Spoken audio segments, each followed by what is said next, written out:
6월 8일 월요일. 법보다 높은 것. 조선시대 어느 고을에 원칙을 몹시 좋아하는 젊은 서리가 있었습니다. 무슨 일만 생기면 장부를 펼쳐 들고 말했습니다. 규정대로 해야 합니다. 법대로 처리해야 합니다. 하루는 회의 중 한 사람이 사소한 실수를 하자 그 젊은 서리가 기다렸다는 듯이 벌떡 일어났습니다. 그러자 원로 선비가 빙그레 웃으며 물었습니다. 자네 말이 맞네. 그런데 지난달 창고 열쇠를 잃어버려 온 고을 사람을 한나절 기다리게 한 사람이 누구였지?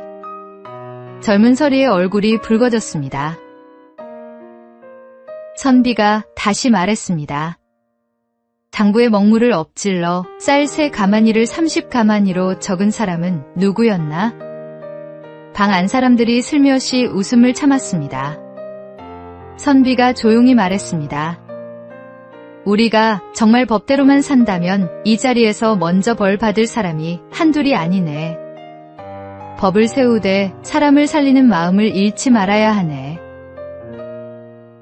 주님께서 우리를 은혜로 품어주셨듯이 우리도 다른 사람을 은혜로 대해야 합니다. 이해되지 않는 일이 생기고 말하고 싶은 순간도 찾아옵니다.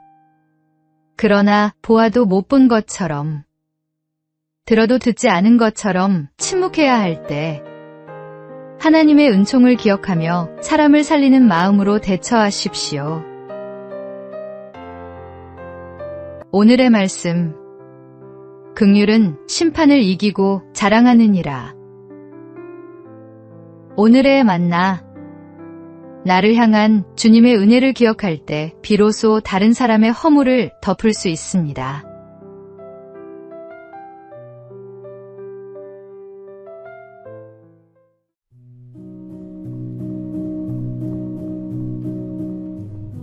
(6월 9일) 화요일. 내려온 사랑. 한 왕자가 말을 타고 사냥을 가던 길에 빈민촌을 지나게 되었습니다. 그곳에서 그는 아름답고 순수한 한 여인을 만났습니다.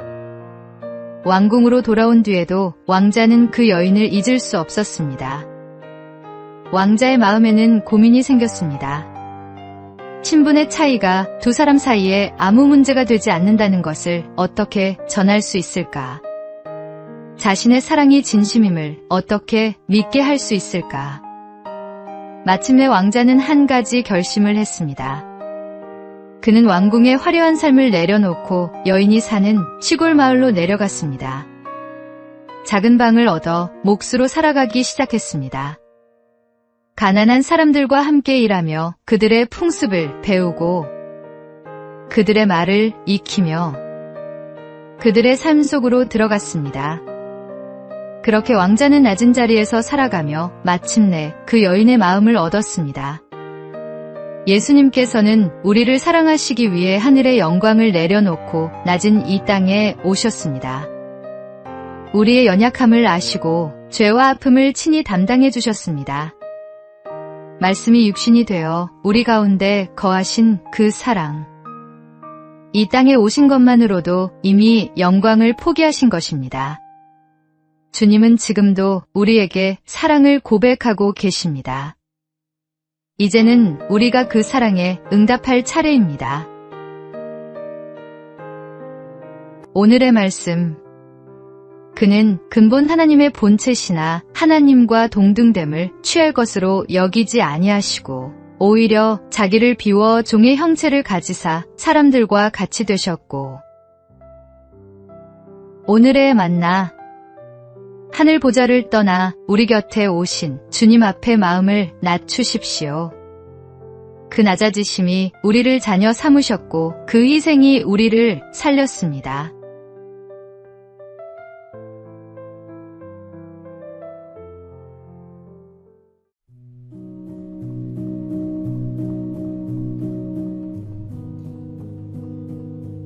(6월 10일) 수요일.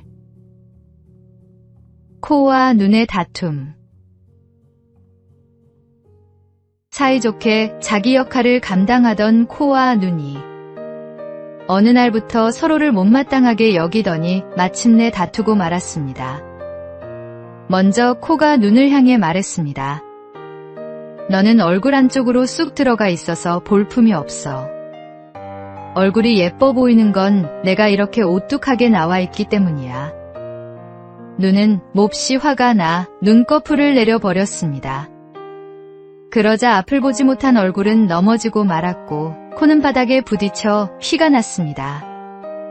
코피를 솜으로 틀어막은 코는 억울한 마음에 단단히 마음을 먹고 냄새 맡기를 멈추었습니다. 그러자 볼 줄만 알던 눈은 겉모습만 보고 먹어서는 안 될 음식을 먹고 말았습니다. 사람은 누구나 자기만의 역할과 쓰임이 있습니다. 겉으로 더 돋보이는 사람이 있고 보이지 않는 자리에서 필요한 일을 감당하는 사람도 있습니다. 어느 한쪽이 중요하고 다른 한쪽은 하찮은 것이 아닙니다. 서로의 자리가 다를 뿐 모두가 함께할 때 비로소 온전한 모습이 됩니다. 우리 공동체도 마찬가지입니다. 잘 보이는 섬김과 보이지 않는 섬김이 함께 어우러질 때 아름다운 교회가 됩니다.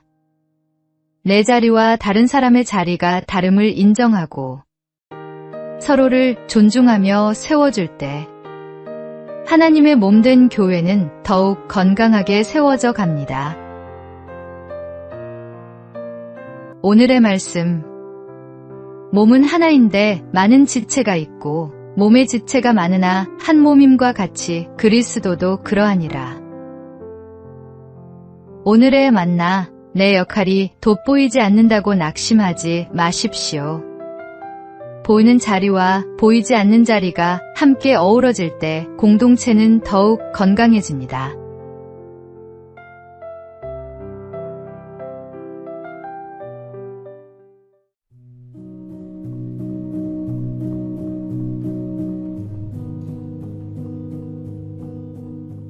(6월 11일) 목요일. 5분의 무게. 도스토예프스키는 29살 때 국가내란 음모 혐의로 체포되어 사형 선고를 받았습니다.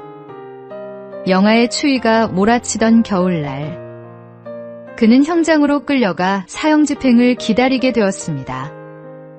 기둥에 묶인 그의 앞에는 이제 단 5분의 시간만 남아 있었습니다. 그는 그 짧은 시간을 어떻게 사용할지 생각했습니다. 2분은 곁에 있는 친구들과 마지막 인사를 나누는 데 쓰고 2분은 자신이 살아온 지난날을 돌아보는 데 쓰며 마지막 1분은 눈앞에 펼쳐진 하늘과 대지를 바라보는 데 쓰기로 했습니다. 총의 탄환을 장전하는 소리가 들려왔고 죽음의 공포가 온몸을 휘감았습니다. 바로 그 순간 한 병사가 흰 수건을 흔들며 형장으로 달려왔습니다. 시베리아 유형으로 감형하라는 황제의 칙령이 내려졌던 것입니다. 죽음 직전에서 목숨을 건진 그는 그날 이후 마지막으로 주어졌던 5분을 평생 잊지 않았습니다. 그리고 시간을 금쪽같이 여기며 살아갔습니다. 5분 뒤가 없다고 생각해 보십시오. 우리는 결코 1분의 시간도 함부로 흘려보내지 못할 것입니다. 오늘 주어진 시간은 당연한 것이 아니라 하나님께서 허락하신 귀한 선물입니다. 지금 이 순간을 헛되이 보내지 말고 감사와 믿음으로 살아가시기 바랍니다. 오늘의 말씀. 세월을 아끼라 때가 악하니라. 오늘의 만나. 오늘 하루가 마지막이라면 당신은 무엇을 가장 먼저 하겠습니까? 그 답이 당신이 진정으로 소중히 여기는 것을 알려줍니다.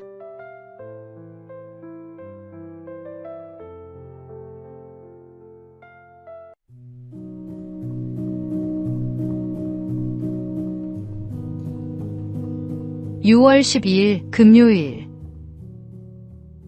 받은 사랑을 기억할 때 영화 집으로 애는 7살 소년 상우와 시골 외할머니의 이야기가 나옵니다. 도시에서 자란 상우는 형편이 어려워진 엄마를 따라 외할머니 댁에 맡겨집니다. 말도 하지 못하고 글도 읽지 못하는 할머니가 상우에게는 모두 못마땅했습니다. 상우는 할머니의 정성을 쉽게 알아차리지 못했습니다. 치킨이 먹고 싶다고 떼를 쓰자 할머니는 원하는 것이 무엇인지 정확히 알지 못했지만 가진 정성을 다해 달백숙을 끓여 주었습니다. 그러나 상우는 그것이 자신이 원한 치킨이 아니라며 화를 냈습니다. 그럼에도 할머니는 나무라기보다 묵묵히 품어주었습니다. 투정을 부려도 버릇없이 굴어도 할머니는 말없는 사랑으로 손자를 돌보았습니다. 처음에는 받는 것만 당연하게 여기던 상우의 마음도 시간이 지나며 조금씩 열리기 시작했습니다. 할머니가 아플 때 음식을 챙겨드리고 떠나기 전에는 그림 편지를 남기는 아이로 변해갔습니다. 사랑을 받기만 할 때 사람은 쉽게 자기중심적이 됩니다. 그러나 참된 사랑을 경험한 사람은 어느 순간 깨닫습니다. 사랑은 많이 받는 것이 아니라 받은 사랑을 기억하고 다시 흘려보내는 것임을 말입니다. 하나님께 받은 사랑을 이웃에게 나누는 자리로 나아갈 때 우리의 믿음은 자라납니다. 오늘의 말씀. 사랑하는 자들아, 하나님이 이같이 우리를 사랑하셨은즉 우리도 서로 사랑하는 것이 마땅하도다. 오늘의 만나. 사랑받는 사람이 되는 것도 복이지만 사랑할 줄 아는 사람이 되는 것은 더 큰 은혜입니다.